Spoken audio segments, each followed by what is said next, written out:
this morning we hear the gospel conversation between Jesus and his disciples as they walk to Capernaum.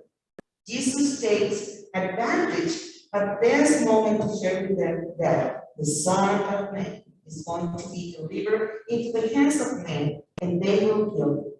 3 days later, he will rise again. When hearing this, the disciples did not understand how the Messiah could suffer in the way that Jesus described his earthly end. Why could Jesus suffer? I remember last Sunday we talked about how Peter felt about that. Well, we all know that because of his love for the world, the Messiah would be betrayed, suffer, die, and rise again to eternal glory, which is also this promise to humanity. This is the divine will of God incarnate in Jesus, his Son. If we become aware of the teaching of Jesus offered to his disciples, we realize that they often do not understand his message. And sometimes they were afraid to ask him. Although the 12 disciples always went by his side and spent a lot of time with their beloved teacher. Many times they did not recognize the importance of the message of the Messiah, such as his passion, death, and resurrection that we have just heard, and that they have already heard on another occasion. They were just listening, but there's some parts that they didn't want to listen. And there's some part from us as human skills as Christians that is really hard for many of us just to think qualified. But for so many people, we just skip and then just go jump into the Easter Sunday. But we have to see that. We have to experience that. And that's the same what happened with the disciples when they were hearing about this. Jesus realizes this, and upon reaching the city of Capernaum, he asked them, what were you arguing about in the way? Although they remained silent and did not want to answer that question that Jesus asked them, we know that the disciples are arguing which of them was the most important. And Jesus, in his profound wisdom, sits among them and shares his teaching. If someone wants to be the first, he must be the last among them and at the service of all. And this is a teaching of humility. Jesus tells them that the first on our vocation in our lives, we must put ourselves last to serve our neighbor in his name. And Jesus is bringing a child to the circle of the 12 to illustrate his teaching on humility and service to others. The little ones are still the most vulnerable in our societies, and even in the time of Jesus. They were seen as the less privileged group within the social status. And on the face of this tender gesture is so small and so simple that we easily miss its radicalism in Jesus' times. But consider this, that Jesus doesn't say, welcome the child because it's kind of loving, generous thing to do. He said, do you want to see what do you want to see what God looks like? Are you curious about the most genuine nature of the divine greatness? Then welcome the child, and then you will be welcome God. So what we can learn about God by welcoming children? How can children open up to a deeper, more authentic communion with the divine? What might children teach us about greatness? And as children show us that or imaginations are pathways to that. I spent at the beginning of my ministry several years working with youth and teaching Sunday school. And then teachers, Sunday school teachers can testify on this. We can be amazed the way the kids respond when they learn, when we talk about the Bible, what stories in the Bible. They have this imagination that probably us, we're losing through the years. And we want to be more objective, you know. We don't have that imagination. That probably if they're stuffing some Legos raised together, they can see an entire civilization station, and they can tell you exactly what they do. You know, for us, might not look like exactly as that. If you ask them, they will tell you a whole story, and they kind of bring their imagination of what they see in that moment where they're building something. And what about when they do give them a piece of paper and some crayons? They will paint. They will build this scribbles. And then when you ask them about that, they can tell you a full story about where is the imagination what they're writing and what they think. So this is the imagination that we lose. This is an imagination that the disciples at that moment were not thinking. They were thinking more about the suffering. Why the disciples want to suffer? But the last part is that he will rise up on the third day. And I think that was an amazing word that we didn't want to see.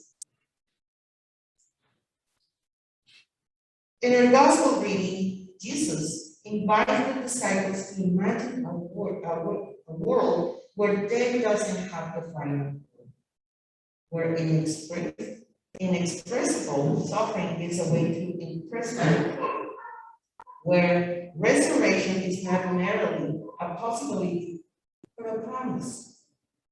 But the disciples did not. They were bound by preconceived notions of who and what the Messiah must be. And yes, they were lacking the imagination to envision a world as a revolutionary as the one Jesus calls out to them. Welcome to child. Jesus said in response, open your imaginations. Return to that capacity of the human brain to wonder, to the newness, and the strength to you as a child. Of course, children's maintenance and well-being depend on the adults. Today, with human trafficking that we heard, and in how children have been abused, have been working in other countries as slaves, and how these little human lives are being degraded in those practices. And in any group in society, we find people who live in the fringes of society, at the very low. So in our Christian walk, how do we react when we meet these people in position of vulnerability? How do we become his voice or their voices? And what is the service that we are called following the example of Jesus? Sometimes we feel frustrated because we don't even know how to react. Just think about Jesus. Think about this story. And he will give us the power, and he will give us the sample of humility and serving others. That's what Jesus said. Whoever receives any child in my name also receives me. And he who receives me not only receives me, but also the one who sent me. So Jesus teaches us how to reach out with dedication to the marginalized, the sick, the poor, in the same way he gave himself for all humanity. And in his great teaching of humility and service to others, does not discriminate. It's very inclusive. And then we need to think about that. Jesus showed us as a transcendental principle. As we serve humanity in his name, we are rendering honor and glory to the Almighty God. He who receives me receives not only me, but also the one who sent me. We must think of the service of the Lord. And that's when we're pleased with that. We also united in divine community, which is the love itself. So let us remember in his divine word when he tells us that we are in the world, but that we are not of the world. Jesus constantly affirms that although we have the pressure of the superficial things of the world before God, what is more is to make a love for God and others, including his own creation. We live in a very competitive and selfish world. Yes, even children in school, they have to be competitive, they're pressured. What about being in college or high school? What is that pressure that they have?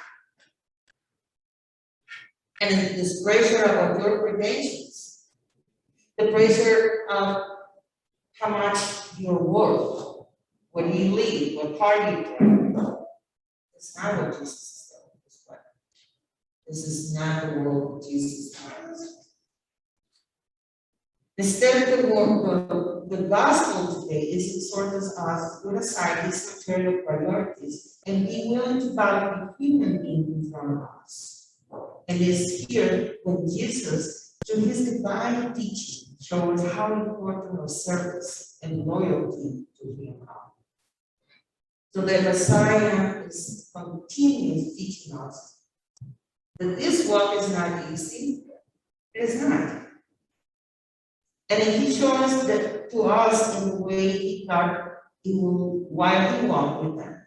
Jesus provides us with the greatest example of this, of his dedication by humbling himself and becoming a servant of humanity. Today, like every other Sunday,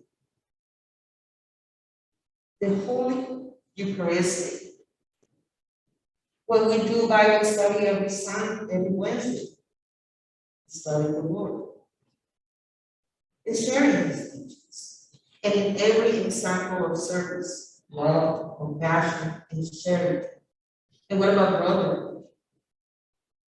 What about all the ministries that this church has? It's a way to connect with others. It's to service, to do service to others.